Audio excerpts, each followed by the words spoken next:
What if the ability to read a single language opened up a whole universe of knowledge for people living centuries ago?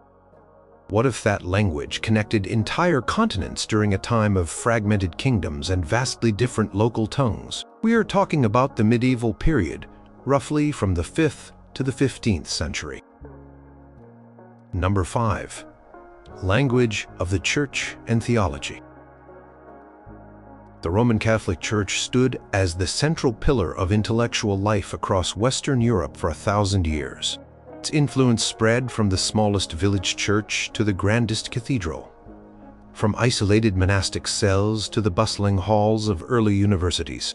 At the very heart of this vast institution, its language, its very voice, was Latin. This wasn't merely a preference, it was a fundamental reality.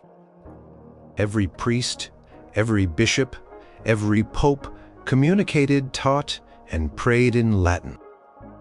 The language permeated every aspect of religious observance and theological thought. The most foundational text for any medieval scholar, especially those dedicated to religious study, was the Bible. For Western Christianity, the standard version was the Latin Vulgate. This remarkable translation, completed by Saint Jerome in the late 4th and early 5th centuries, became the undisputed scriptural authority for centuries. A scholar in a quiet scriptorium in England, a theologian in a Parisian university lecture hall, a monk in a remote Irish monastery, all of them encountered the same words, the same phrasing, the same sacred text, all rendered in Jerome's Latin. To delve into Scripture, to understand its nuances, to preach from its verses, demanded a deep understanding of Latin. Without this linguistic key, the very source of Christian truth remained locked away. The Vulgate was meticulously copied and recopied by generations of scribes, each copy preserving and transmitting this Latin text across the continent. Its very existence shaped the Latin of the Middle Ages, infusing it with biblical vocabulary and rhetorical styles.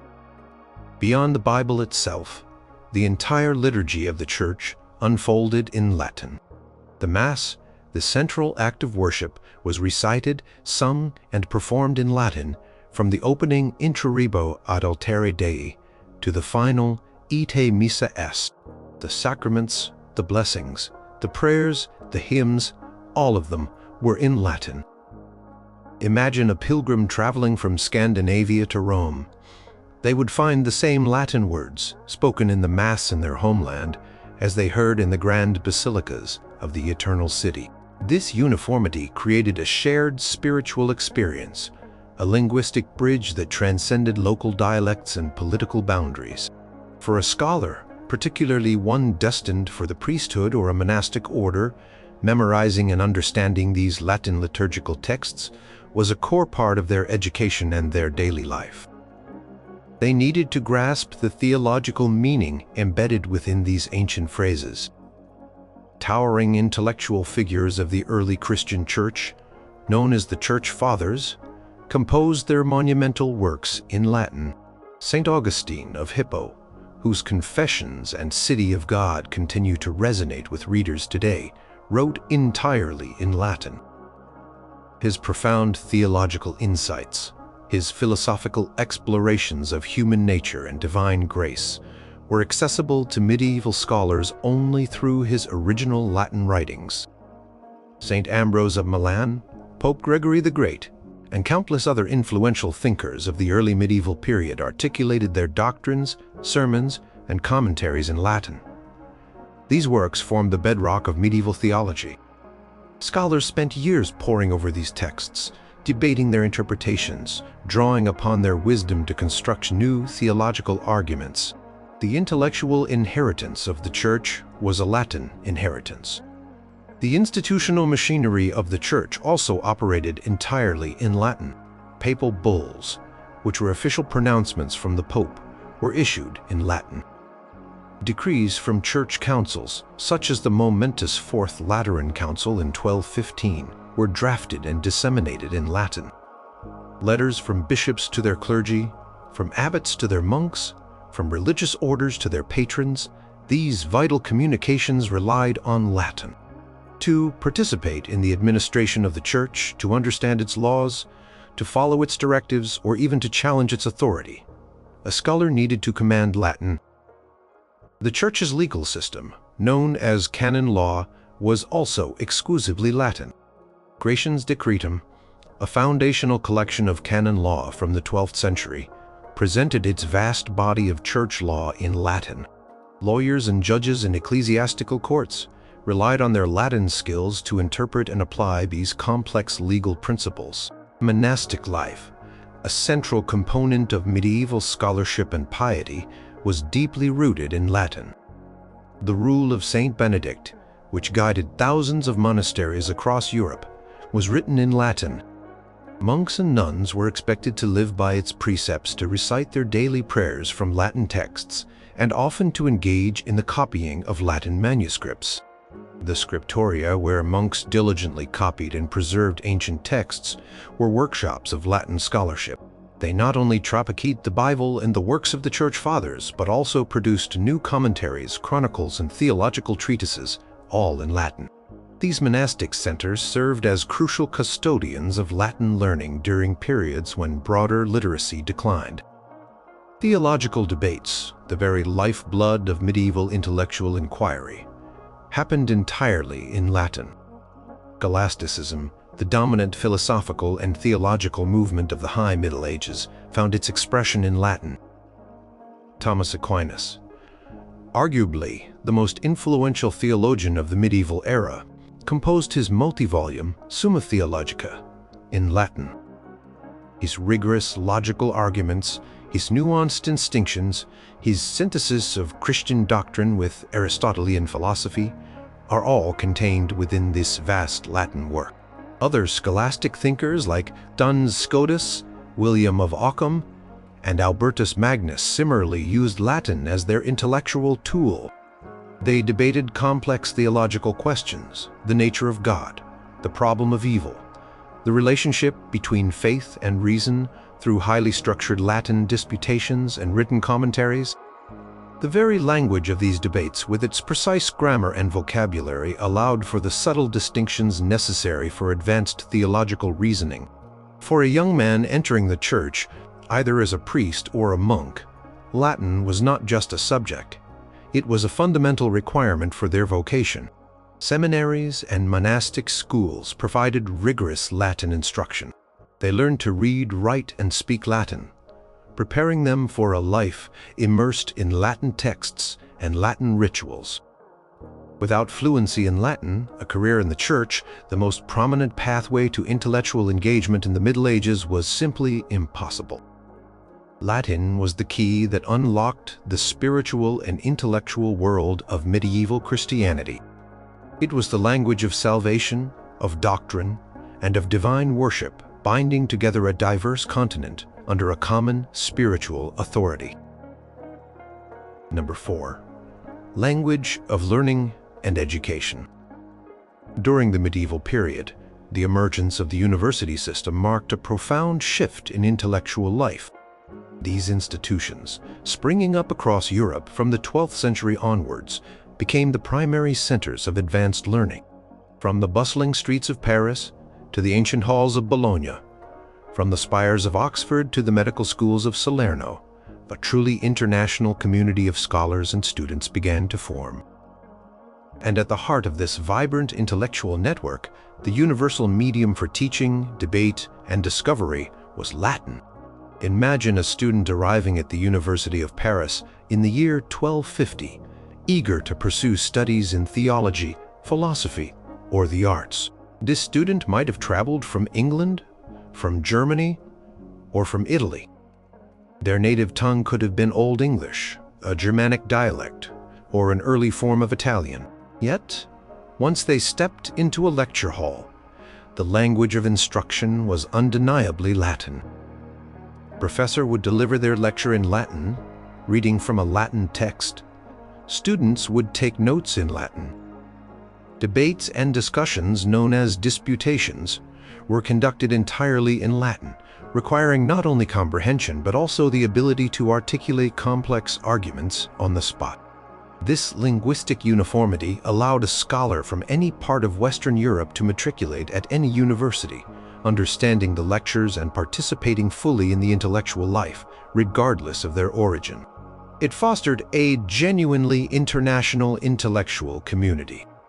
The entire curriculum of a medieval university was built upon Latin texts. The liberal arts, which formed the foundational studies, were divided into the trivium, grammar, rhetoric, and logic, and the quadrivium, arithmetic, geometry, astronomy, and music. For grammar students, learned Latin grammar using texts like Donatus's Ars Minor or Priscian's Institutions Grammaticae. Rhetoric involved studying classical Latin authors like Cicero and Quintilian. Logic, crucial for scholastic philosophy, relied heavily on Latin translations of Aristotle's works, particularly his Organon. To master these foundational subjects, students had to master Latin. Without a strong grasp of Latin, a student simply could not progress to higher faculties like theology, law, or medicine. The most influential works of scholastic philosophy and theology which dominated university thought were written in Latin. Thomas Aquinas's Summa Theologica, Peter Lombard's Sentences, Albertus Magnus's comprehensive natural philosophy works, and countless other commentaries and treatises were all composed in Latin. And these texts were the textbooks, the reference works, and the objects of intense study and debate for generations of scholars. A student would spend years reading, analyzing, and memorizing these Latin works, engaging with the ideas of the great thinkers of their age and those who came before them. The subtle distinctions and complex arguments characteristic of scholasticism demanded a precise and sophisticated language, which Latin, with its rich vocabulary and structured grammar, provided. In the faculties of law, Roman law, and canon law were taught exclusively through Latin texts. Justinian's Corpus Juris Civilis, the monumental compilation of Roman law from the 6th century, was the primary text for students of civil law, and it was entirely in Latin. Similarly, Gratian's Decretum and subsequent papal decrees, which formed the body of canon law, were also in Latin. Future lawyers, judges, and administrators needed to be fluent in Latin to interpret these intricate legal codes. In medicine, at renowned schools like Salerno and Montpellier, the foundational texts by Greek physicians like Hippocrates and Galen were studied in Latin translation. Arab medical treatises by figures like Avicenna and Averroes also entered the Western intellectual tradition through Latin versions, allowing scholars to engage with a broader scientific and medical heritage. The medical faculty was a place where Greek and Arabic knowledge, rendered into Latin, converged. The physical act of scholarship also revolved around Latin. When a scholar wrote a letter to a colleague in another country, it would be in Latin. When they copied a manuscript or produced a new work, it would be in Latin. The very tools of intellectual production, parchment, ink, and pen, were used to create Latin texts. Manuscript illumination, marginal notes, and glosses were often in Latin, further enriching the Latin scholarly ecosystem. The library of any medieval university or monastery was overwhelmingly a collection of Latin books. To conduct research, to find information, to access the accumulated knowledge of previous generations meant navigating a vast sea of Latin. Before the rise of universities, monastic schools and cathedral schools played a crucial role in preserving and transmitting Latin learning. Monks like Bede in Anglo-Saxon England wrote his Ecclesiastical History of the English People in Latin, providing crucial historical accounts that were read across Europe. Charlemagne's efforts during the Carolingian Renaissance in the 8th and 9th centuries actively promoted the study and standardization of Latin, establishing schools where Latin literacy was rigorously taught. These early efforts laid the groundwork for the more formalized educational structures that would emerge centuries later. Latin was not just a language of instruction. It was the very framework within which medieval scholars thought, communicated, and advanced knowledge, creating a shared intellectual space that transcended geographical and political divisions. Number 3. Language of law and government. The echoes of the Roman Empire, long after its political collapse in the West, reverberated powerfully through the legal and governmental structures of medieval Europe. The most prominent example of this lasting influence was the enduring authority of Roman law, compiled and codified in the 6th century by Emperor Justinian. His monumental work, the Corpus Juris Civilis, was written almost entirely in Latin. This vast collection of Roman legal principles, imperial decrees, and juristic writings became the foundational text for legal studies and the development of civil law across the continent. For any medieval scholar aspiring to a career in law, administration, or diplomacy, a deep mastery of Latin was not just advantageous. It was absolutely essential for understanding, interpreting, and applying these ancient yet still highly relevant legal principles. Across the fragmented kingdoms and burgeoning nation-states of medieval Europe, Latin served as the indispensable language of official record-keeping, royal decrees, treaties, and administrative documents. Take, for instance, one of the most famous documents in English history, the Magna Carta of 1215. This charter, which laid out limitations on royal power and established certain rights for freemen, was written entirely in Latin. Its articles, its demands, its legal stipulations were all articulated in the formal, precise language of Latin. For the barons who forced King John to seal it, and for the legal scholars who studied its provisions, Latin was the medium through which its revolutionary concepts were expressed and understood. Similarly, other significant royal charters, land grants, and legal judgments throughout Europe were consistently recorded in Latin, providing a uniform and universally understood format for legal documentation. The Domesday Book, commissioned by William the Conqueror in 1085, represents another striking example of Latin's pervasive role in medieval administration. This comprehensive survey of land and resources in England, intended to assess taxable wealth, primarily used Latin for its detailed entries. Although some Old English terms appeared for local specificities, the overarching structure, the legal descriptions, and the formal entries were all in Latin.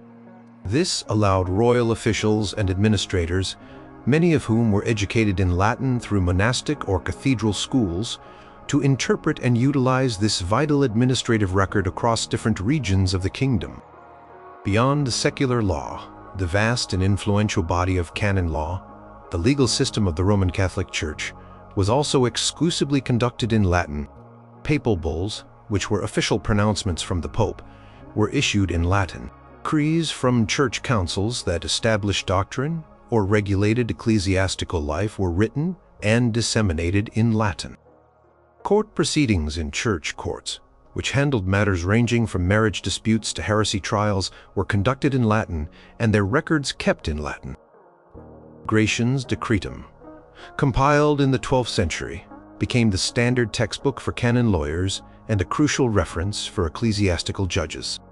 This massive compilation of church law, precedents, and commentary was entirely in Latin. For a scholar to practice law within the Church's extensive jurisdiction, an expert command of Latin was non-negotiable. Diplomacy across the medieval world relied heavily on Latin. When kings and princes from different linguistic regions needed to negotiate treaties, establish alliances, or send ambassadors, their official communications and resulting agreements were typically drafted in Latin. Treaty between the King of France and the King of England, for example, would be written in Latin to ensure mutual understanding and legal precision. This meant that the diplomats, scribes, and legal advisors involved in such negotiations had to be proficient in Latin, capable of drafting nuanced agreements that held legal weight across different realms. Latin acted as a neutral and universally recognized language for international relations, preventing misunderstandings that could arise from translations into various vernacular languages. The education of legal professionals, whether for secular or ecclesiastical courts, was steeped in Latin. Universities with strong law faculties such as Bologna, Salerno, and later Oxford in Paris taught law primarily through Latin texts and Latin lectures. Students would spend years poring over the Corpus Juris Civilis and the vast body of Canon Law, all of which were presented in Latin. The ability to read, interpret, and logically analyze complex legal arguments in Latin was the hallmark of a trained medieval lawyer. Notaries, scribes, and chancery clerks, who formed the backbone of medieval administration, possessed advanced Latin skills.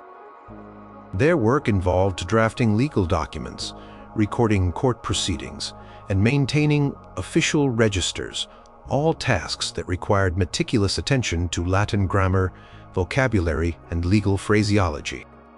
Latin's influence on law extended to the very terms used in legal practice, many of which persist even today. Phrases like habeas corpus, you shall have the body, prima facie, at first sight, ad hoc, for this purpose, and subpoena, under penalty, are direct inheritances from medieval Latin legal tradition. Continuous use of these terms highlights the deep embedding of Latin in the development of legal systems across Europe. Latin provided the consistency, precision, and historical continuity necessary for the intrapental and far-reaching legal and governmental systems of the medieval period to function effectively. Number 2. Language of communication and travel. The medieval map of Europe was a vibrant, often chaotic, mosaic of languages. From the Old English spoken in Anglo-Saxon kingdoms to the various Old High German dialects across the Holy Roman Empire, from the nascent French and Occitan tongues to the multitude of Slavic and Iberian languages, communication across regions could be a formidable challenge.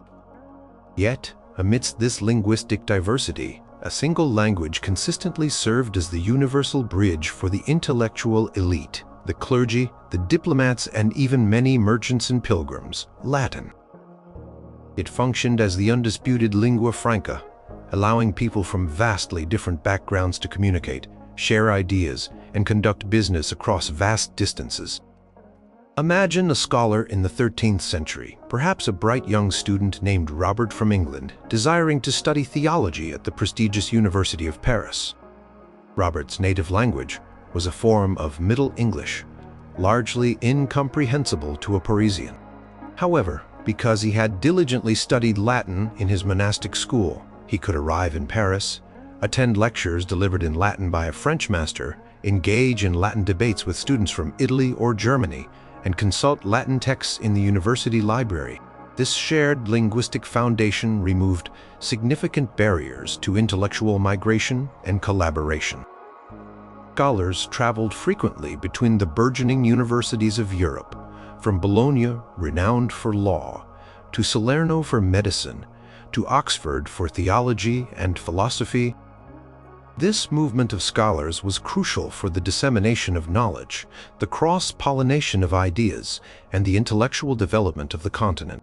None of it would have been possible without Latin as the common language. Beyond the academic sphere, Latin was the indispensable tool for medieval diplomacy. When rulers from different kingdoms, speaking different vernacular languages, needed to communicate formally, negotiate treaties, or send official letters, Latin was the language of choice. A letter from the King of France to the Holy Roman Emperor, for example, would be drafted in Latin to ensure clarity and mutual understanding.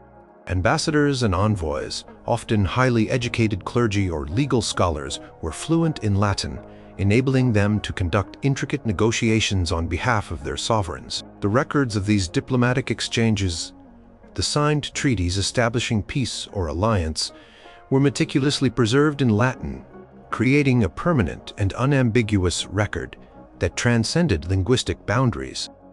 The Roman Catholic Church, with its pan-European reach, relied utterly on Latin for its internal communication and broader evangelism. Popes issued their decrees, called papal bulls, in Latin, sending them to bishops and rulers across the continent. Bishops communicated with their clergy in Latin, and the vast network of monastic orders used Latin for their internal correspondence and administrative documents. Church councils, which brought together bishops, abbots, and theologians from every corner of Europe, conducted their debates and produced their official pronouncements in Latin. Council of Clermont in 1095, where Pope Urban II famously called for the First Crusade, involved attendees speaking many languages, but the official proceedings and Urban's influential speech were recorded in Latin. This ensured that the decisions and pronouncements of the Church could be understood and implemented universally. Even for the common person, Latin played a role in travel, particularly for pilgrims. Journeys to sacred sites like Santiago de Compostela in Spain, Rome, or Jerusalem were undertaken by thousands of people from diverse linguistic backgrounds. While personal communication might have involved gestures and rudimentary trade languages, the crucial interactions with local clergy, the participation in Mass, and the reading of signs or religious texts at shrines were all facilitated by Latin. A pilgrim from England could understand the Mass recited by a priest in Italy, and vice versa. This shared understanding of the sacred language provided a degree of comfort and connection in unfamiliar lands. Proliferation of letter writing among the educated elite of the Middle Ages also underscored Latin's role as a communicative bridge. Figures like Peter Abelard and Heloise exchanged poignant letters in Latin, demonstrating not just their intellectual prowess but also the practicality of Latin for personal, yet scholarly, correspondence. Bernard of Clairvaux, a towering figure of the 12th century, corresponded extensively with popes, kings, and abbots across Europe, all in Latin. These letters were not merely formal documents. They were vehicles for sharing theological insights, political advice, and personal reflections, all relying on a common linguistic foundation. In a world without instantaneous global communication, where roads were rough and travel arduous, Latin provided the essential linguistic infrastructure. It allowed scholars to engage in dialogues that spanned continents, diplomats to forge agreements between distant kingdoms, and the Church to maintain its spiritual and administrative unity. It was the vital thread that wove together the diverse intellectual, political, and religious communities of medieval Europe, making communication possible on a grand scale. Number 1. Access to ancient knowledge. Collapse of the Western Roman Empire in the 5th century left a complex legacy across Europe. While the political structures crumbled, Latin, the language of Rome, persisted, particularly within the Church and in centers of learning. This persistence became absolutely vital for the preservation and eventual rediscovery of the vast intellectual heritage of antiquity. Without Latin serving as the primary vehicle for this transmission, much of the knowledge from ancient Greece and Rome might have been lost to Western Europe forever. Latin was the essential key that unlocked the wisdom of previous civilizations for medieval scholars. During the early Middle Ages, often called the Dark Ages in a somewhat misleading way, it was primarily in monasteries that Latin scholarship kept the flame of learning alive. Monks meticulously copied manuscripts, preserving not only Christian texts, but also classical Latin works. Monasteries in Ireland, like the Scriptoria at Kells and Clonmacnoise, played a crucial role, diligently copying ancient texts during a period when the continent faced significant upheaval. The Benedictine monastic order, with its emphasis on study and prayer, established centers of learning throughout Europe. These monks, fluent in Latin, were the custodians of knowledge, ensuring that the works of Roman authors like Virgil, Ovid, Cicero, and Livy were not forgotten. They also copied important Latin translations of Greek texts. A critical figure in this early preservation effort was Boethius, a Roman philosopher and statesman of the early 6th century. Living at a time when knowledge of Greek was rapidly fading in the West, Boethius undertook the monumental task of translating significant works of Greek philosophy and logic into Latin. His translations of Aristotle's logical treatises, particularly Categories and On Interpretation, provided medieval scholars with their primary access to Aristotelian thought for centuries. His own profound work, The Consolation of Philosophy, written in Latin while he awaited execution, became one of the most widely read and influential philosophical texts of the entire Middle Ages. These Latin translations and original works formed the intellectual backbone of early medieval education and philosophical inquiry. As the Middle Ages progressed, especially from the 11th and 12th centuries onwards, there was a renewed and intensified interest in classical knowledge. This period saw what historians sometimes call the 12th century Renaissance. Crucially, much of this new influx of knowledge came through Latin translations of Arabic texts, where Islamic scholars had meticulously preserved, studied, and expanded upon Greek philosophical and scientific works which they had translated into Arabic centuries earlier. Cities like Toledo in Spain, where Christian, Muslim, and Jewish scholars coexisted, became major centers for translation. Scholars like Gerard of Cremona, active in Toledo in the 12th century, undertook massive translation projects from Arabic into Latin. Gerard alone is credited with translating over 70 Arabic books, including Ptolemy's Almagest, a foundational text in astronomy, Euclid's Elements, Geometry, and extensive medical works by Avicenna and Galen. These Latin translations opened up entire new fields of study: mathematics, astronomy, medicine, and highly sophisticated philosophy. To Western scholars, the impact of these Latin translations was revolutionary. Before this period, Western scholars had limited access to the full scope of Aristotle's philosophical and scientific writings. Through Latin versions translated from Arabic, the complete Organon, Aristotle's logical works, his Physics, Metaphysics, Nicomachean Ethics, and On the Soul became available.